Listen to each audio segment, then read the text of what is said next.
As the suspects went down, people from Australia just ran up onto the bridge. And what I thought was an amazing, amazing moment that spoke volumes of our culture.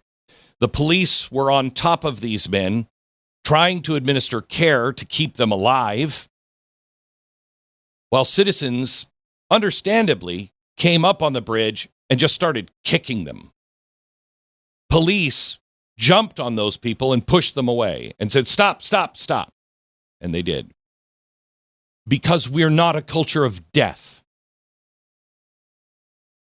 First suspect, 50 years old, Saeed Akram,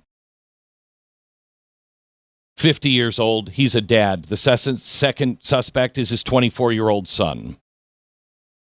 Both in critical condition, now in the hospital under police guard.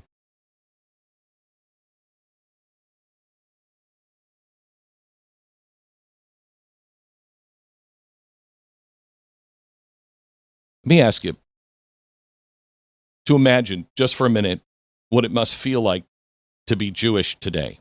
Not in theory, because we had an incident stopped in Amsterdam over the weekend, in Germany over the weekend, in LA, somebody drive-by just shot at a Jewish home with Hanukkah candles in the window, screaming, "F the Jews." You want to know what, you want to chant, "Bring the intifada here." This is what it looks like. It is here now. So what does it feel like to be Jewish today? I don't know. I can't relate. But I want you to imagine, not as a talking point, but in the quiet moments when the phone would light up with another alert, another headline, another synagogue guarded by concrete barriers and armed police. There's a particular fear that comes with memory. Jewish people carry history, not as abstraction, but as inheritance. And it lives in names that are whispered at dinner tables, in photographs rescued from ash, in stories that begin with, "And we thought it would never happen here." Europe told itself that very thing once. So did Germany, so did France. So did polite society everywhere right before it happened.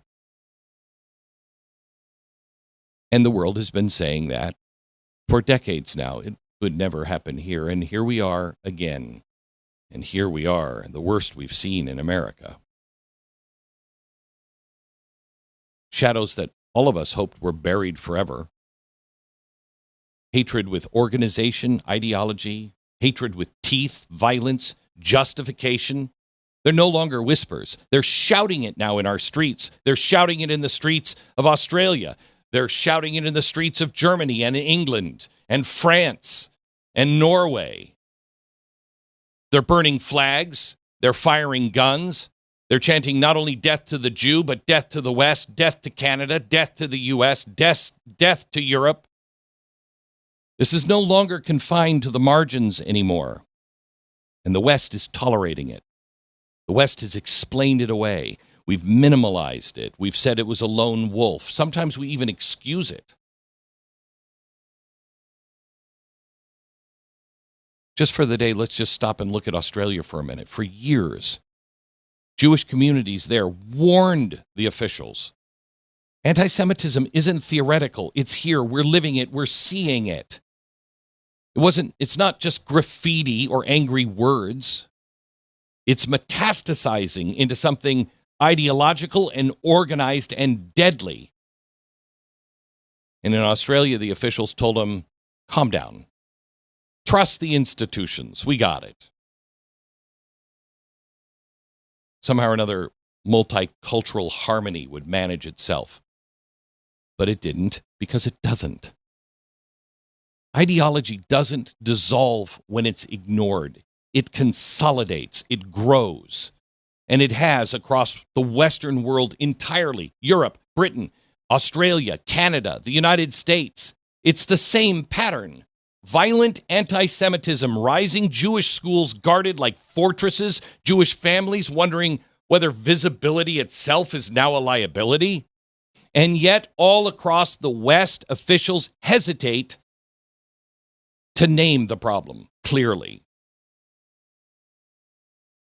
So let me do it precisely, truthfully.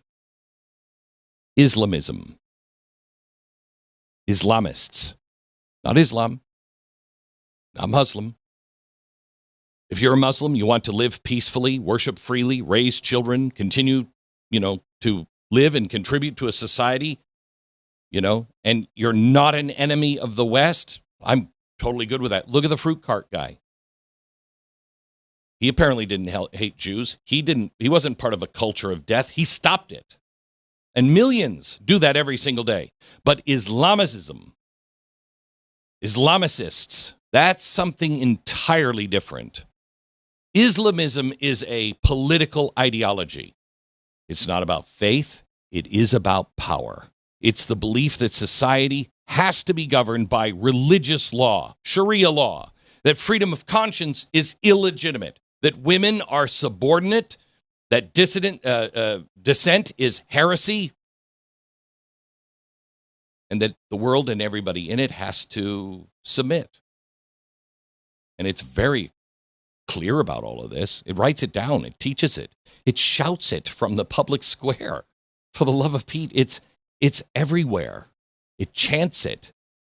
It doesn't hide behind, it doesn't hide its ambitions. It doesn't hide behind anything. But here's what it doesn't do. It doesn't coexist with open societies. It replaces them and has been replacing open societies for centuries. Any culture built on individual liberty, freedom of speech, equality before the law, it can't survive alongside an ideology that views all of those principles as sins or as an affront to Allah. In that scenario, one side must yield or one side will be destroyed. And history is very clear on which one does.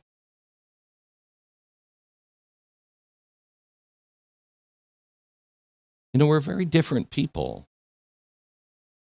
Even the difference between us and Canada and us and Europe, it might be seemingly stark. It might be like we're very different. But when you look at us as a civilization, we're very different together. We're very different from the rest of the world. And we don't understand these things because we project our values on everybody else. We assume that everybody ultimately wants to live and to compromise, and live side by side. We assume violence is accidental. We assume that it's a lone wolf. We assume that words like tolerance and dialogue mean the same thing to everybody, but they don't. And so we tolerate politicians and newscasters and everybody else that explain things away. They explain the stabbings and the truck attacks and the shootings and the riots as isolated incidents. They're not. We talk about finding the root cause, but we won't name the root itself.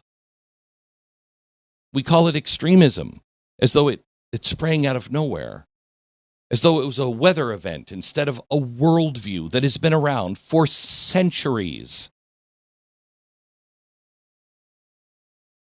I ask you to think about what it feels like to be Jewish today because of the Jewish people, but also because you're next. Jewish communities always pay the price first. They always do. And believe me, you are on the list. You, your faith, your freedom, your children are on the list. And history shows this with brutal consistency. When a society begins to rot from ideological cowardice, the Jews are always the early warning system. They're the canary in the coal mine. And when they're targeted openly and the state responds with hesitation, that society is already sick and in the hospital. It's already in trouble. And make no mistakes, the violence is not far away. It is already here. Synagogues attacked, Jewish students harassed on campus, Jewish neighborhoods guarded like war zones. public celebrations requiring armed protection now. This is not normal, and it's not sustainable. And the West likes to believe it understands freedom, but freedom is not a vibe. It's not a comfort. It's not the absence of conflict. Freedom is costly, and it requires moral clarity. It requires the courage to draw a line and say, this doesn't belong here. And if we refuse to do that work now, our children are going to have to do it later under far worse conditions. They will have to fight not to preserve freedom, but to recover it. And history always shows that's much more costly. America, you are closer than you think to losing not only our country, but countries that took centuries to build. Not through invasion, but through erosion, through silence, through the polite refusal to speak uncomfortable truths. If not you, who? If not now, when? You're running out of time. Thank you for thinking for yourself and being part of a movement, because that's really what all of this is. If you want the full story, you want to go deeper, go to blazetv.com/Glenn. Go there right now, sign up, no interruptions, just the truth, uncensored and unfiltered. Don't just watch, take a stand. And I'll see you over there in a minute.